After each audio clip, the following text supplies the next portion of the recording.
Hello, everybody. Today is 3/12, and we're doing business and security. Also, this is the L1 show, Links with Friends. In case you just stumbled into it, you didn't know it. Yeah, you're just clicking randomly. So do you ever get, I feel like YouTube doesn't know what I want anymore. I don't know if that's like everywhere on the site or it's just confused about what I want because it keeps showing me, like, it'll show me a ton of videos that I've already watched, or it'll be like one video with 10 views that was released like 2 days ago. I wonder how much memory do you think that they allocate for each individual user for like don't recommend and not interested? I don't know, because I try to use that too, where it's like I'm not interested in this. I gotta think mine's like 5-6 megabytes at this point. Right? It might not be. It might also be tied to how much money they've made on you in the past. Because like if they don't make any money on you, then they only have 3 bits to remember your preferences. She doesn't buy anything. Well, making money is what our first story is all about. And this is an opinion piece, and it's an opinion from a man who is maybe a little bit biased. The Fortune headline is, Intel is back. Stop talking about breaking it up, according to Craig Barrett. And he wants to do the thing that we said as soon as we found out Pat Gelsinger was fired, which was hire Pat, fire the board. The Intel board is only interested in short-term gains, and a preponderance of the evidence does align with that statement. And so he's saying, yeah, the board is doing things that are short-sighted and short-term interest, and Pat was doing all the right things. Isn't that true of just about every board, though? Like, they always just want I never next said quarter. That. Talk about we business, white man. And Intel is clearly still not doing great, and they have decided to maybe focus some of their efforts on more present-day problems. Intel delays the $28 billion investment in the Ohio chip factory in New Albany again to 2030 or 2031. Yeah, but if the other things happen that the board is making, murmurings about, that will never happen because it will be sold for parts. But there is a glimmer of hope because we are in a place right now where chips are, you just need anybody to make them, right? We can't get enough of them. And Intel can make chips. Exclusive, Nvidia and Broadcom are testing chips on the Intel manufacturing processes, sources say. But this also is what has driven some of the negative sentiment, I think, because Intel's, they're different. They're a little bit of an odd man out. They've always kept all their cards close to their chest. And so when Nvidia or Broadcom show up and they're like, this is the way the entire rest of the industry works, can you make this? Intel's still kind of figuring that out. They probably need to. Quickly. And we had new graphics cards, and this is one of those like Sinclair Media where everybody says the same thing. There was nobody saying anything other than this exact phrase. Nvidia GeForce RTX 5070 review. No, it's not a 4090 level of performance of $549. That's what Jensen said on stage. And the only universe where that's true is if you turn on all of the AI stuff and turn the AI stuff up as far as possible. And then the number on paper will kind of match a 4090 in some scenarios, but you're not getting the same thing. It's been a bit of a disaster, that 50 series. What with the fires and the ROPs, and then the other fires, and then the other ROPs, and then the 5070 is not that great. And here's a disaster that we've seen play out so many times before, but they're still denying it. They're in the stages of grief here. Denial. Brother denies using firmware updates to brick printers with third-party ink, but the responses from Brother, which have been added to this Ars Technica article, seem very carefully worded. And the very revealing thing at the very end was, well, we had somebody in the office that actually has one of these exact printers, and it's not exhibiting the issue, but they also blocked the printer from receiving updates. And it's like, well, you could turn on updates on the printer and see if it stops working with the third-party cartridges you just admitted you have, but you weren't willing to do that. But you have to keep it off the internet to stop the updates. Yeah. They don't give you the option. So there are several people on Reddit and on various social medias who claim that, in fact, it has happened this way. And seems like decent evidence. We should get one and see what happens.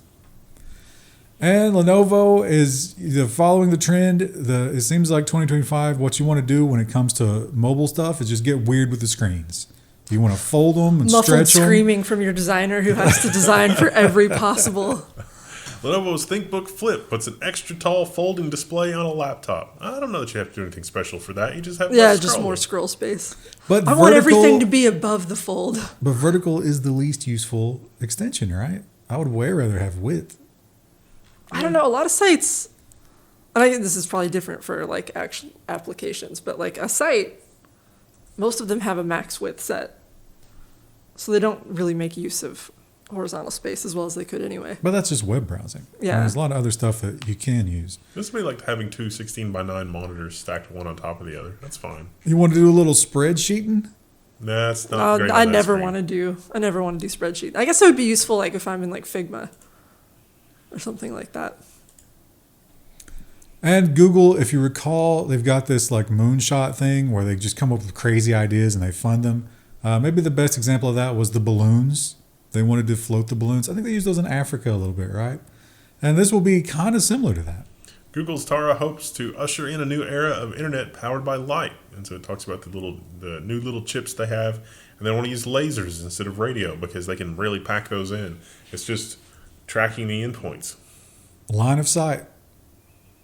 But if you make that tall enough, or put it on a balloon, aiming might be an issue at that point. But it's very fast, insanely fast. And so is this, that they claim it's insanely fast at doing certain things because it has a huge advantage over the other processors. World's first synthetic biological intelligence runs on living human cells in this strange little looking contraption, which is a lot of hardware to keep the cells alive. It talks about using electric fields to punish the neurons for doing dumb things and rewarding them for doing good things, and they can be trained. And I couldn't help but think about Fallout. You know, the brains in the jars in Fallout? I was thinking about those. Or the Matrix. Well, no, what's missing from this is the little skull emblem for the Emperor of Mankind. Because this is just a slave, a servitor.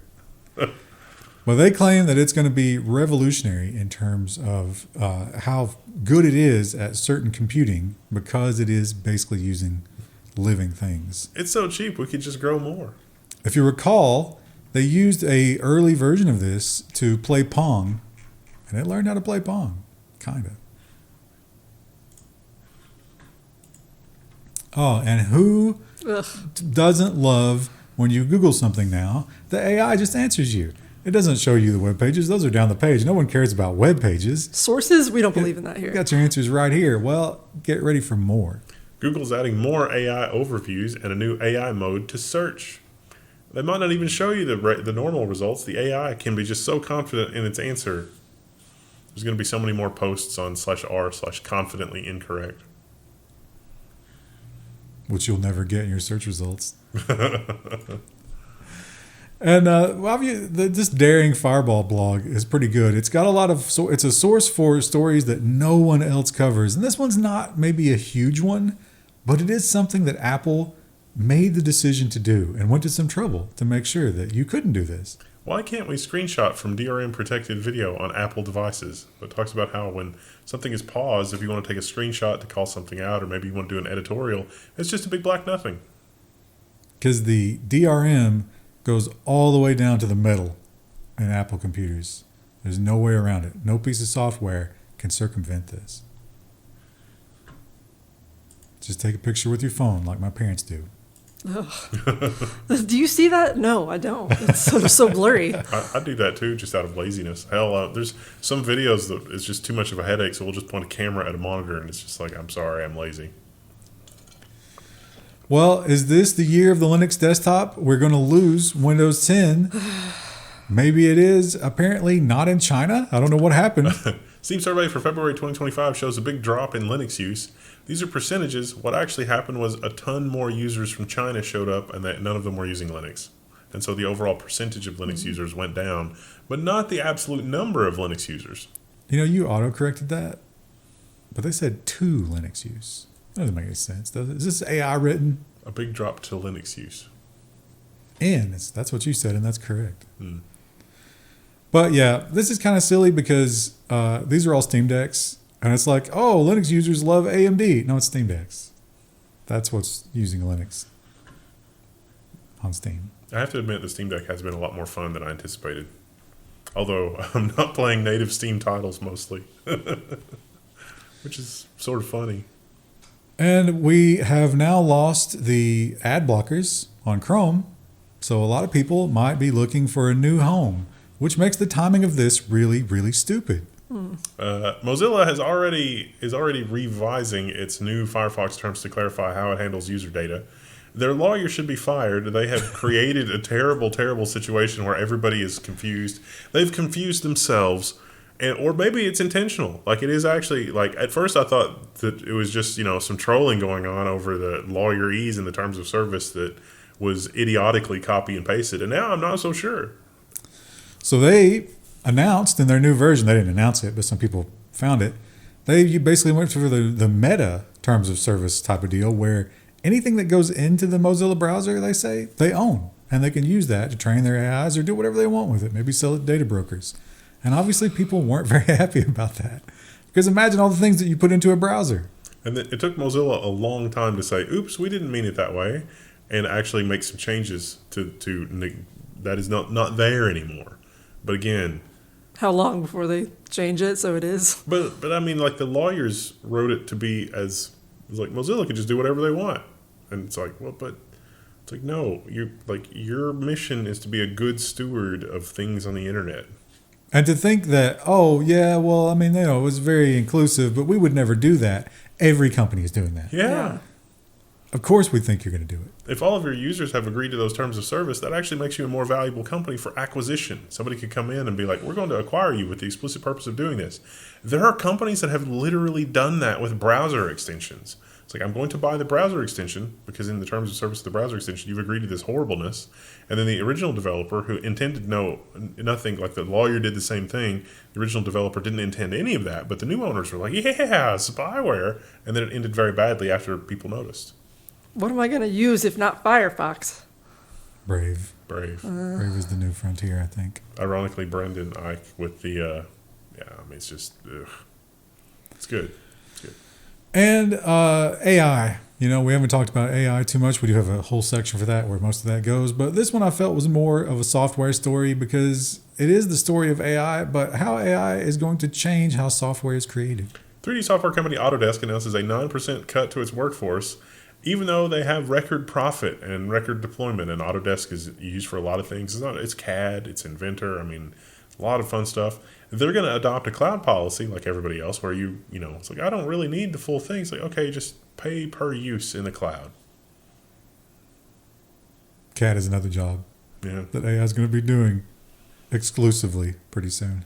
Somebody built a large language model that you can just talk to. It's like, hey, I need a 3D model of and describe thing and give it the dimensions of thing, and then it produces thing.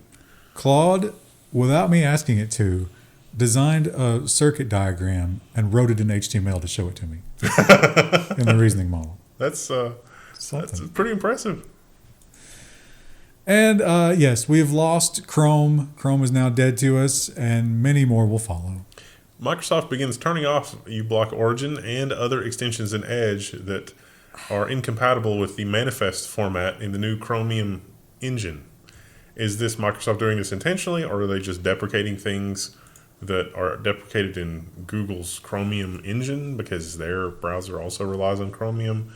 This is only happening in the Canary branch as well. It's not even happening in the beta branch yet, but it's probably a portent of things to come. The Canary branch? The canary in the coal mine? And we got a new Typhoon coming. It's not just the Australian one was a cyclone, right? Yeah. Yeah. No, this was a typhoon. My joke doesn't work.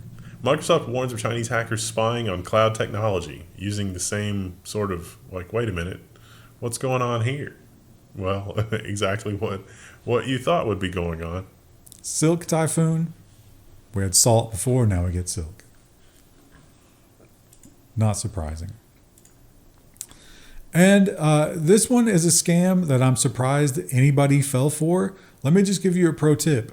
The CEO of YouTube will never talk to you about anything, ever. You will never. You don't know that. You will never be able to talk to anybody in power at YouTube. They don't operate like that. They're definitely not going to send you videos.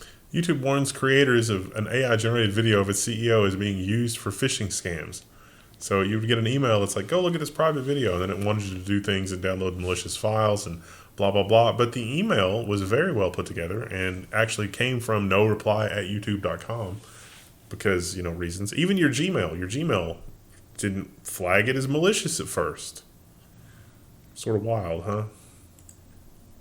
But they're never going to talk to you. Even if you beg them to talk to you, they won't. Even if there's been like a murder or something and you need them to clear something, no, they're never going to talk to you. And we have a new botnet for, a new day has dawned and it's time for a record-breaking botnet. Massive botnet that appeared overnight is delivering record-sized distributed denial of a service attacks. These were Internet of Things devices, webcams, some routers in there, I think, but those types of devices. And they apparently have been infected for a long time, but in stealth mode, well, it's not in stealth mode anymore. And yeah, you're wondering, why is that chart so big that we won't even fit on the vertical scroll? It's because it is record-breaking. Massive attacks. And for those of you who think that you might be being spied on with fake cell towers, which is probably all of us, we're probably all possibly in that, the EFF has something for you. Open source tool Rayhunter helps users detect Stingray attacks. Now, this is a piece of software that is designed to go on a specific piece of hardware that you'll need to buy, which is this 4G access point, and the screen turns red when it detects that something fishy is going on with your local towers. Because of the way this works, they do have a little warning in the bottom, and they're like, we can't guarantee that the cops won't try to persecute you for having this. But probably okay. Maybe. Definitely not in the UK. Not sure if I'd take that gamble, yeah. I wouldn't do it in the UK, for sure. And it seems like the employment situation has gone squarely into the court of the employers, the big corporations. People are desperate for jobs, which allows them to do this. Electronic employee monitoring reaches an all-time high. Yes. We can think of several examples. Think about all the coverage of what we've talked about as far as Amazon goes. They had the wrist movement monitor, and then the ankle monitor, and then the driver monitor to make sure that the drivers weren't doing anything weird or untoward. 30% last year, 80% this year. You've exceeded your piss break allowance. Return to your cubicle at once. And they have mapped also, I don't know how they got this data, but they claim that in this situation, when your employees are just paranoid and they hate you, if they have a good idea, they're not going to tell you about it because they hate you. Is that surprising? That what idiot manager has to be told that? But somebody clearly does. And it goes both ways. Everybody's just looking over their cubicle suspiciously. I also really like the monitoring can reduce productivity. See also Amazon. It's like the Amazon office workers, not the warehouse workers, made them less productive because they had more monitoring. And this is a poor sort because I have a pretty boring security article to end on. Broadcom urges VMware customers to patch emergency 0-day bugs under active exploitation.